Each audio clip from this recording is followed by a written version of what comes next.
Hey guys, it's Lindsay, and I have a bit of an update for you. I'm filming from the floor at my parents' house, so the setup is a little bit odd, so please bear with me, but I am traveling, and I had pre-filmed quite a few videos to try and stay on schedule, because I've been doing pretty good about putting videos out there, but since I pre-filmed that footage to now, I've been getting a lot of feedback, particularly on the Moleskine expanded over on Instagram and over here on YouTube, and I think I'm gonna end up making a change because of that. I wanted to chat through that, and also I have started thinking a bit more critically about 2025, and I had some thoughts, so bit chatty, bit rambly, but here is an update on what the heck is going on.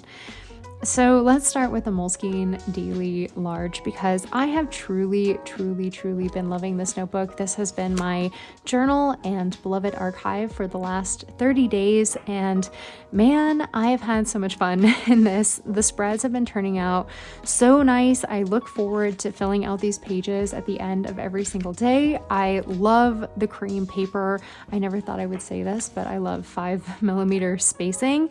The lines versus grid has been a really fun change of pace, and the soft cover, the overall dimensions, it's just, I don't know, it's just such a great notebook, and I'm absolutely loving it. I look forward to filling this out way more than my planner, which we'll get to a little bit when we talk about the planning side of the fence and thoughts around 2025. But the short version is I am having the best of time in my Moleskine Daily Large. But I'm also aware that this Moleskine is a bit of a unicorn, because mine happens to be fountain pen friendly, and I have definitely dabbled with Moleskine before this year. I am embarrassed to announce that I have purchased no less than 5 Moleskine expanded notebooks since 2022. Attempting to find one that would handle a particular pen so that I could try bullet journaling in it and use it as like a single bullet journal for an entire year. And apparently I cannot learn anything the hard way, because I had to order 5 of them before I kind of got it through my head that it is not going to happen. So when I ordered this Moleskine Daily Large back in May, I actually ordered 2 of them. I ordered an 18-month and the 12-month. And initially the 18-month I ordered thinking 6 months of extra note pages, that'll be great for Dear Diary journaling, and everything can be in one notebook. Very quickly realized that I don't want everything in one notebook. I still need a portable planner. And then also the 18-month is just extremely chunky. Like, this is a pretty chunky notebook. The 18-month is like 1.5 times this. So it just was a bit too much for me. So I ended up going with the 12-month. But the difference was also in the 18-month, it was pretty much the same paper experience I had had with the Moleskine Expanded, which is pretty much nothing but a ballpoint pen works on that. I ended up with bleed through even with my Pentel Kalenas, and like a 0.7 was bleeding through. Fountain pens obviously were a no-go. I had a darker Tombow dual brush pen that was bleeding through, yeah, none of that. But this one is the unicorn is what I keep calling it, because all of my fountain pens are not bleeding through, and I've been using fountain pen in this regularly for all, anytime you see colored ink, that is fountain pen in this notebook. So it's been a great time, I think, because of that. So I have been getting comments over on my Instagram, especially saying, yes, we love the spreads. They look really cute, which thank you. That's so kind for people to say that. But pretty much every comment is, it's so cute, but the paper quality in the Moleskine every time I try it is just terrible. And the more I thought about that, there was a couple comments in particular where people said, well, just a heads up, my 2024 was pretty decent, but I opened my Moleskine for 2025 and crap paper again. So I did get a little curious. I ended up ordering a Moleskine Daily for 2025. I found it on Amazon. Some weird conspiracy there. I was talking to the Patreon community, and a lot of them were like, well, there's not even one listed on the Moleskine's website yet, but I can find them on Amazon. So it was just kind of strange. But anyway, I ordered the 2025. I opened it up. I don't have it with me because I'm traveling. And yeah, crap paper. Not a single pen worked that I like to use other than my Uniball 1 gel pen and a Jetstream ballpoint pen, which is pretty much my experience that I've always had with any flavor of Moleskine paper other than this guy right here, which again is my unicorn. So the more I got thinking about it, I was honestly like, I am willing to set aside fountain pen for a year because of how much I've been enjoying this notebook, and I could get, colored Uniball 1 gel pens or colored ballpoint pens and be able to kind of have fun spreads. But there is one pen that does not work on that paper, and one pen that has kept me from living a Moleskine expanded bullet journal dream, and that is my Tombow Fudenosuke hard tip brush pen. This pen I do not know how to journal with. And as I'm flipping through this, anytime you see a doodle, anytime you see something that stands out, bold lettering, any kind of hand lettering, it is always this pen. And when I pen tested the 2025 paper and realized that, yep, once again, this pen is not going to work, I have spent a lot of time in the past and more money than I care to admit trying to find a variation of this that doesn't bleed through on a non-quality paper version of a Moleskine, and I have not found it. If you guys know it, let me know down below. Maybe we'll crowdsource and this changes the conversation slightly. I have a version of this notebook that I love and I love dearly and I want to use for the rest of the year, but I am aware that, as someone is seeing something repeatedly that another person is enjoying, there's a lot of temptation to pick that notebook up. And as I was thinking about, if my good friend was saying hey, Lindsay, I love what you're doing in that notebook, would you recommend it to me? Now, depending on that friend, if I know that they are a ballpoint, one pen only type of person, I might say, yes, this is a really great, easily accessible notebook that's going to run you anywhere from $20 to $35 depending on the website, and usually goes on sale and you can kind of get year round. I would say yes. But if that person was coming from a Hobonichi cousin or was part of the community, had a fountain pen that they loved a set of markers that aren't like the Crayola Super Tips, I don't think I would. I think I would say, yes, I really love this, but you're probably going to have to buy 2 or 3. You're going to go through notebook roulette and probably end up spending the same amount of money to find one that holds up to maybe not all the pens you want, but some of the pens you want. And the more I thought about that, I was like, I love this thing and I want to keep going with it, but I'm not sure that this is a notebook that I would want to recommend to a friend. And I feel like I'm low-key kind of endorsing it. So I know myself, and when I see someone in something that they love, and because if I was in this and loving it with a ballpoint pen, I don't think I would make a change. But because I'm in this and loving it with a fountain pen, it's kind of got me thinking that I do think I want to change. Now, that being said, I had my heart broken by the 2025 Moleskine on August 1st, and we're 6 days into August, and I am still using this notebook, and I'm sure I'm going to dip in and out of it for a while. But before I headed out after that experience, I did pull this back out of the shelf. Let me move my leg. It is falling asleep. Oh man, I miss having a desk to film at, but this is kind of old school vibes, right? I have a Hobonichi cousin, and I know I've mentioned it on the channel. I'm trying to think if I've done a proper video on this because I don't think I have, but I picked this up. I took a small hiatus this spring to summer. I took the entire month of March off of social media, and I moved my entire life into a Hobonichi cousin. I was using an old one from 2023, and from there thought that I was going to be using this for 2024. Things digressed. I ended up, reaching for a week's mega, but I have had this since April and I've been dipping in and out of it and just kind of playing around with it as a planner, as an archive, as a journal, basically the way I have for years at this point. This will be my 6th Hobonichi cousin sitting on the shelf at the end of the year.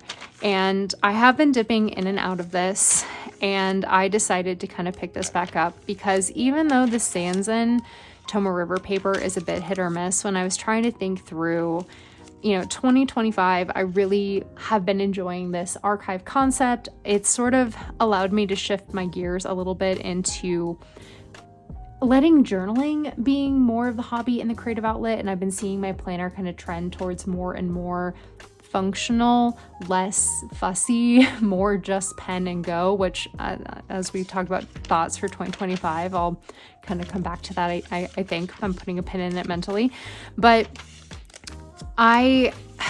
thinking through kind of archive options, there were a handful of things I did consider, and a lot of them were question marks.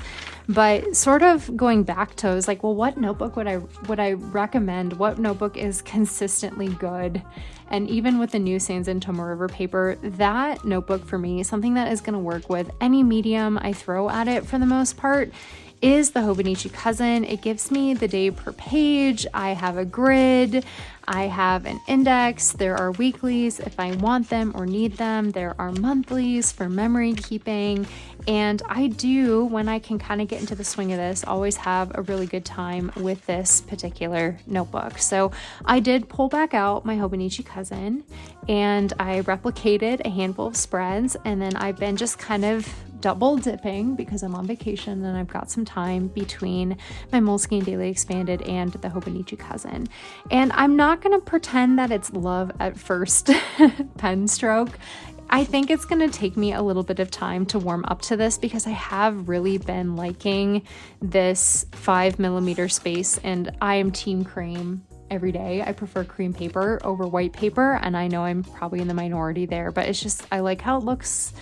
Personal preference, but this spacing and being able to go from like the 5 to 2.5mm, it's harder for me to do in a 4mm grid because writing at 2mm is a bit beyond me to comfortably write. So I am kind of going back and forth with it, but the spreads are slowly warming up on me. And when I look at some of my older spreads from back in May that I just showed you, like I had a lot of fun using this earlier in the year, and in, I think, a way that, you know, it's still my style. And I think it's kind of a good mirror of things that we've seen in this Moleskine that I have been loving. So I don't know, I'm playing around with it. I think that I'm leaning towards moving back to this mostly because it is a consistent notebook and I know what I'm going to get with it. And I only have a month's worth of spreads in here. So if I'm gonna jump ship, it's you know, no spilled milk other than limited edition stickers on the front. But you know what, I knew that going into it that might happen. So anyway, I won't say that I'm like loving this yet, but I am relieved that every time I've done a spread in here and I reach for this, I'm like, yeah, no, not a problem. And even though it's not a problem in my current 2024 Moleskine, I'm kind of internally flinching like, oh, this isn't going to work in 2025. Or there's someone out there that maybe picked up this notebook because they liked something that they saw on one of my social medias, and maybe this pen isn't working for them either. And I would just hate for that to kind of be the norm. So even though I love the Moleskine, I think it's a great accessible notebook. And until I can find something that's like a bad paper quality Moleskine version of this pen, I just don't think that it's something that I want to be continuously showing on my channel and on my Instagram. So I think we're going to kind of slowly roll our way back to the Hobonichi Cousin, and I'm hoping that the more I play around with it, the more I fall in love with it, because I have really been enjoying this balance of putting more of my love, my creative outlet, my heart and soul into the archive so that my rings can be just a little bit more functional, planner specific. And that has kind of opened up Pandora's box a little bit for thinking of 2025. Okay, I did a quick time check. And I think we can talk a little bit about 2025. So for the last couple weeks, being 17 days, last 17 days, I've been in my pocket rings and things have been going really well. And I think a lot of that because I've been kind of in this archive PM journaling creative outlet practice, and how I've planned really has not wildly changed in years. But I have been spending less time playing in my pocket rings and more time just executing things and then playing in my journal for the 20 minutes before bed. So it's been a really good routine rhythm. I've been kind of leaning more towards spending less time in my planner to play in my planner and more time doing planning in my planner, which, no shame if you do one or the other. I think they can be great creative outlets, but I haven't been worrying about keeping my pages. It's just been more functional to-do lists, maybe a sticker and a couple rapid log notes of things that I want to reference in case I don't have time to journal directly in my Moleskine. Like right now we're traveling, so oftentimes I'll rapid log a couple of things about the day, things that I want to journal about later, and then I reference this when I fill out my daily page in my archive. And that's been the balance that I've been striking with this, and it's been very functional. And I honestly thought that for 2025 it was going to be me and the Moleskine. We're going to roll right along. And then when I pulled the cousin back out, I actually thought me and the cousin were going to roll right along. But the one thing that has since changed is I got distracted by the shiny 2025 Hobonichi previews. And on, I think it was August 6th Japan time, but it came out late on the 5th. They sneaked a reel or released a reel that showed what the colors are. And for me, with Hobonichi notebooks, I have used the cousin pretty much the most consistently, but the second most consistent notebook in my lineup is the Hobonichi Weeks Mega. And I have history with the Mega. It is the planner I reach for when my life is out of control. It's gotten me through some really crazy times. It's a bit of a comfort planner to me, but it can be a planner where I get a little bit claustrophobic in because it's a finite notebook with a finite number of pages. And I kind of have this thing where if I really, really love my planner, I kind of pour a lot more of my heart and soul into the planner versus the journal. So this is kind of where that falling in love with the journaling again is maybe allowing me to rethink about the Hobonichi cousin, the Hobonichi Weeks as a planner for next year, because they have banger solid colors this year. There are 3 in particular that really caught my eye. There's like a chartreuse olivey green, a dark charcoal gray, and of course the navy. And I think the charcoal gray, I saw that and I was like, that is my color. 10 out of 10. I really, really like that color. And I don't think a color should really influence me to switch up my entire planning system. But I have started to think a little bit about what is coming up in 2025 that is different than this year, or is there anything about my pocket rings that would maybe, based on that, I would want to make some changes. And our big goal for next year is to buy our first home and move into it. And I just went through a cross-country move this year, and rings versus my weeks, I was bouncing between the two and just very, very stressed and thinking about moving that and buying our first home. One, our budget is going to be a lot tighter. We're going to be pinching as many pennies as we can to put towards that down payment in the home. We have never owned a home before, so there's just a million things that we don't know that I'm gonna have to research, keep track of notes, and have reference to that for probably a good amount of time, because I don't know if we're gonna get lucky and find a home right away, or if it's gonna be months of searching and all of that. And as I'm kind of thinking through that, I think my pocket rings, I don't want to discredit it, I'm not making any decisions today. I think I could, create a divider, have project sections, whip up some inserts, and be able to organize that very well. But there is a part of me that thinks that having just a Hobonichi Weeks Mega that can not be like, it doesn't have to be as a creative outlet as I've tried to let it be in the past, just let it be more functional planning and be more creative, pour my heart and soul more so into the cousin, that the weeks could be a really good option because it's a single book to keep track of. It's portable. I could take it with me everywhere. There's flexibility for bullet journaling in the back. I don't need my printer. I don't need to think ahead to have inserts pre-cut and punched all the time. And it can be just a little bit more laid back, low effort than rings. As much as I love rings, I think my brain works best in rings. This habit tracker section in particular is like, this lights up my brain like nobody else. And this has helped me so much with my goals this year. So I don't want to step away from a good thing because there's technically nothing wrong with it.